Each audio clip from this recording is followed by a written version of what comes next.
Hey, what's up, guys?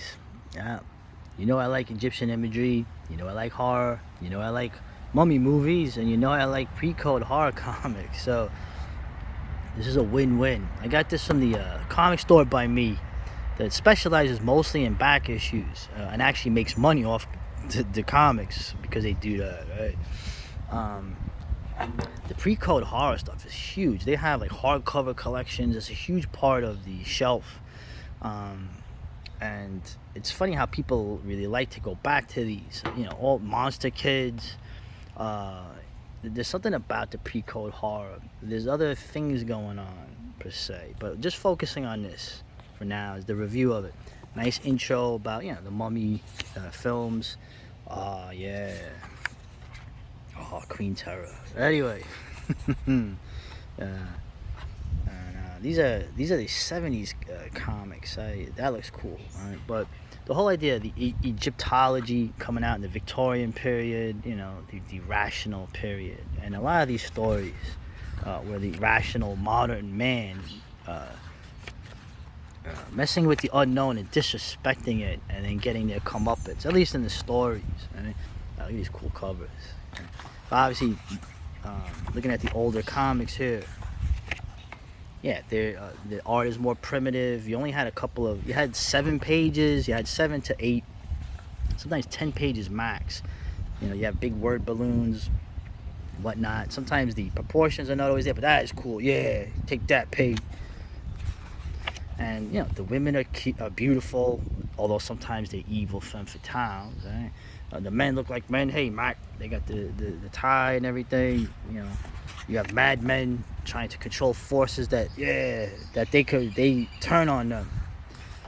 There's a lot of fun stuff. Okay? Now, some of the stories in here I like. There's a bunch that I like.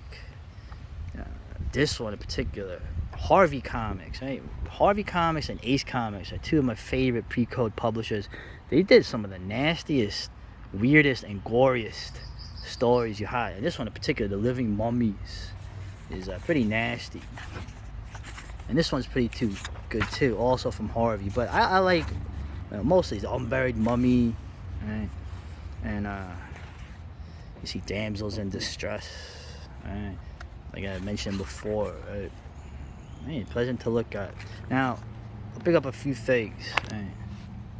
Obviously, the idea of Egyptology coming out in the rational Victorian era, right? The fin de soleil.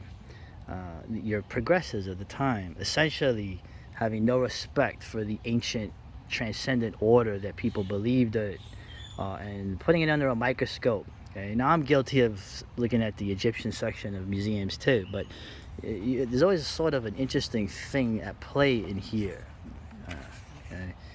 Also, we all know, I don't have to say it, we all know the matrix of comics, of mostly who did the comics.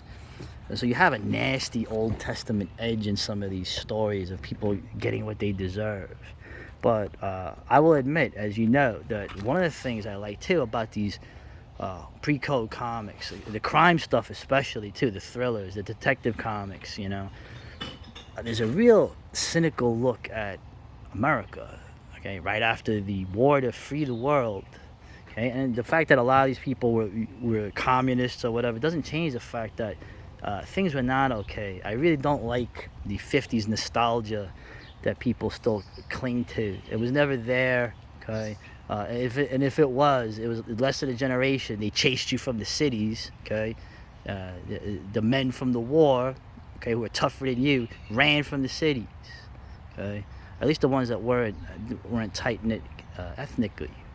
But regardless of that, what I like about these horror comics and the crime comics and the film noir things, that they show that things are not alright, that there is a corruption. A cynical view doesn't have to just be there to subvert things. It could be there for a genuine thing. But anyway, I'm getting all heavy. I like this one too, Priestess of the Sphinx.